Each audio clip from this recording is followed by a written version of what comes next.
Welcome to episode 18 of Book Nerd Paradise. We get to know an author a little bit as they share a favorite quote, read from their work, pose a trivia question, and give away a book. Hi, I'm LRW Lee, author of the Andy Smithson Epic Fantasy Adventure series. As always, book one in the series, Blast of the Dragon's Fury, is free for download.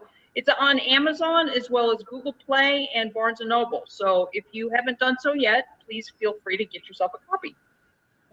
I'm also excited to announce that you can now take Book Nerd Paradise with you. That's right, Book Nerd Paradise episodes are now available for download on the iTunes podcast store.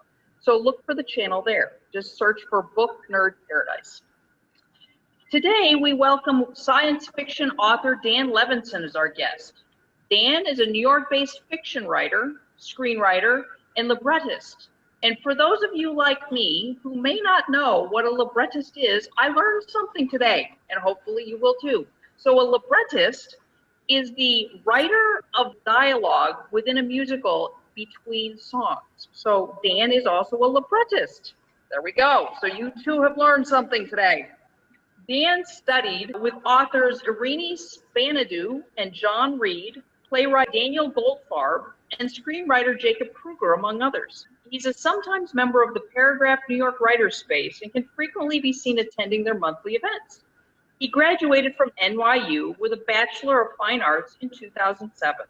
Please join me in welcoming Dan Levinson. Hi, it's a pleasure to be here. Thank you so much for having me. And you'll be reading from your sci-fi novel, Fires of Man. This is book one in the Psionic Earth series. Yep. You'll be releasing book two of the series in September, as I understand. And so that we can get a feel for the series, can you just give us a synopsis? The Psionic Earth series takes place in a modern society, much like our own, in which two nations are waging a covert war using people who've developed extraordinary abilities, the ability to manipulate reality and energy at a level of thought. Now, these people, their existence is unknown to the general population, and so this conflict has gone completely underground. And the story is delivered from the perspectives of soldiers on both sides of the conflict. So you get this dual perspective, and rather than embracing a duality of good or evil, we really get the shades of gray, and we see the motivations from both sides. You've selected a favorite quote. What is that, and why is it a favorite? It's a quote from Maya Angelou, and the quote goes, "There is no greater agony than bearing an untold story inside you." And it's a favorite for me because I understand the sentiment very much. Since a very young age, I've wanted to write, I've wanted to tell stories, and to have so many pent up inside of me just bursting to come out in such a way that really it almost was painful not to express them in some fashion. And I think that probably reflects the experience of a lot of writers who are feeling inspired and who carry a lot of different tales inside of them. It's a favorite because I really feel that in many ways it's absolutely true. So you'll also be giving away something. What are you giving our listeners? I will be giving away a signed copy of my book, Fires of Man, which you can see right here. See if there's a good view. Nice cover. Yeah, well, thank you. And along with that, you'll get a snazzy bookmark. Let's see. Right there. So, very nice. Who doesn't love a bookmark? Absolutely. Very good. All right. So for those of you who just can't wait to get a bookmark and the signed paperback, all you need to do to enter to win is to leave a short comment on YouTube after you've seen the episode. You can just make a mention of anything related to the episode, what you loved. You can even say what you hated if you really have to, but hey, just give us some feedback. So, and as soon as you leave a comment, you'll be entered to win, and then we'll do a random drawing on Saturday, and we'll see who actually gets it. And you'll be reading from Fires of Man, as we mentioned. This is book one, your Psionic Earth series. Would you briefly set up the portion you're going to read and then go ahead and share? This is from a very early section of the book, and it's the first time that readers are being introduced to this character. So since you guys already have the synopsis, you're going to be able to jump right in, and that's what I'm going to do. So this is Chapter 2, Finn. Sand blew past Stockton Finn in flurries. For the 100th time, he shielded his eyes. It was damn hot, but he kept his uniform jacket on and tried to ignore the sweat coating his body. It was a matter of pride. When the Orion Special Forces had come knocking, it had been for him, and him alone, not for his stronger older brothers who'd always teased him and called him Stump because of his small stature. So he was going to keep his jacket on, even if it killed him. The convoy had been going a half hour now, 10 open-air, all-terrain vehicles jammed with fresh recruits. Behind him lay the titanic walls of Grisham City, soaking up sunlight with countless solar panels. Ahead, Grisham Desert was also a wonder. Miles of shimmering sand stretched to infinity. Dunes rose and fell, reflecting light with crystalline iridescence. Finn had been enraptured at first, but the heat had quickly left him wishing for a drink, shade, and a shower. His body sweltered beneath his uniform. He could feel fine grains of sand that had managed to get inside the crevices of his clothing. His throat was dry, his eyes watered, his skin burned. He hadn't brought sunscreen, and now he regretted it. There were 4 other riders on Finn's ATV, 3 boys and a girl.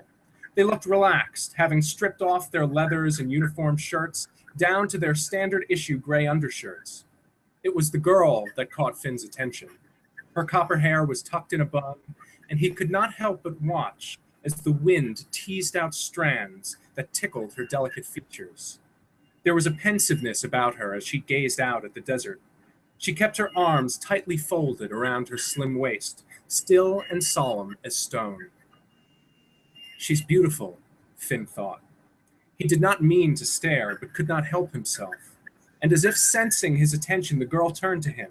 "What?" she asked. He flushed. "Nothing," he stuttered back. He averted his eyes and studied the creases of his palms instead. At 18 years old, Finn had never been with a woman. Whenever his brothers questioned him, he'd lied and told them tales of girlfriends he'd never had. But the truth was, he was as much a virgin as the day he was born. When it came to women, Finn always thought he'd do the wrong thing, bury his eyes where they shouldn't be. He thought his words would come out a jumble of nonsense. Training in the Special Forces would make him braver, or else nothing would. With a lurch, the armored car crested a final dune. In the cradle of a massive valley lay an outpost. Finn saw trucks in droves carrying supplies. On the left, barracks, a mess hall, and supply shacks stood like slabs of granite against the backdrop of white gold sand. Squat command buildings lay on the right. At the center of the compound was the vast parade ground with rows of reinforced metal targets. Finn could see the targets were blackened, the nearby ground pitted from some explosive. The vehicle stopped at the base of the dune. Finn's stomach was a knot of tension. He and the others unloaded from the cars, forming into a tight line. A stern man in a white uniform appeared, his face lined and brown like old leather, his hair a gray buzz, his eyes the color of glacier ice. "Attention!" he hollered. "Welcome to Desert Outpost 4. This is where you'll eat, shit, and sleep for the next 3 months. I'm Sergeant Douglas, drill sergeant to you little pukes. Clear?" Finn nodded. A few of the recruits mumbled words of acquiescence. Douglas was not pleased. "That clear?" he echoed. "Yes, drill sergeant." Douglas nodded. "Follow me." He led the group out to the farthest limit of the field where the battered targets lay. "Some of y'all might know what we're about," he said. "The rest are in for a surprise. How's about a demonstration? Volunteers?" He surveyed the line. No one stepped forward. Finn tensed. He didn't know what the sergeant was talking about. He didn't even understand why he'd been selected for the Special Forces in the first place. He could envision Douglas telling him there had been a mistake, that the uniform had been meant for one of his brothers, Garrett Finn or Judd Finn, not Stockton the Stump. Douglas's gaze passed over him and instead settled on the red-haired girl from Finn's car. "What's your name?" he asked. "Private Sonia de Gaulle," she said. "Know what we do here?" "Yes, Drill Sergeant," Sonia said. "Show us." Douglas moved aside and gestured down the length of the field. Sonia stepped forward from the line. Beads of perspiration popped on her nose and forehead. She inhaled deeply. Finn stared. He was mesmerized by the expansion and contraction of Sonia's back with each breath. He watched a rivulet of sweat trace a line down the side of her face, trail down her slender neck. His mouth was chalk. He swallowed, but it caught in his gullet, and it was all he could do to stifle the cough. "We don't got all day, girlie," Douglas said. Sonia's eyebrows drew together in concentration, and Finn thought she looked nervous. She thrust out her hand, splaying her fingers. Something began to happen. Shimmering waves rose from Sonia's outstretched hand, distorting the air like heat waves. At first, Finn thought it was a trick of the light. What else could it be? Suddenly, that heat condensed into a ball of fire, roiling with intensity. It's not a trick, Finn realized. It's real. It reminded him of magic right out of childhood stories. But this was no fantasy. There were no spells, no wizard staves. This was something completely different. Sonia made a throwing motion. The fiery orb arced into the distance, cutting across the red-gold evening sky. For a moment, the ball of fire appeared to merge with the setting sun. Then it fell, a single molten teardrop. It exploded. Flame lanced out from the point of impact, erupting in brilliant colors, scarlet and burnt orange, yellow and shining amber. Finn stood transfixed. It was the most wondrous thing he had ever seen, more beautiful than the sapphire waters of the beaches in Vice, more still than his mother's smile, or the garden in Dawn's Reach, or Jenny Darby when he kissed her under the cherry tree in 7th grade.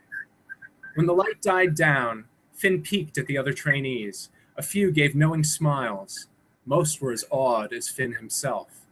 "Serviceable," Douglas said, "but sloppy." Someone started clapping. Finn joined in. The clamor grew. People began whooping and cheering. Sonia offered Douglas a bow, then resumed her place in the line. Several of the privates pounced on her. They lifted her in their arms, tossed her hair, patted her on the back. Some others observed from farther away, regarding her with apprehension. As for Sergeant Douglas, Finn thought he spied the hint of a smile on the sergeant's weathered face. You've set us up in a very nice spot. I guess our listeners will have to get the book in order to find out what happens next, won't they? Yes, they'll just have to do that. Our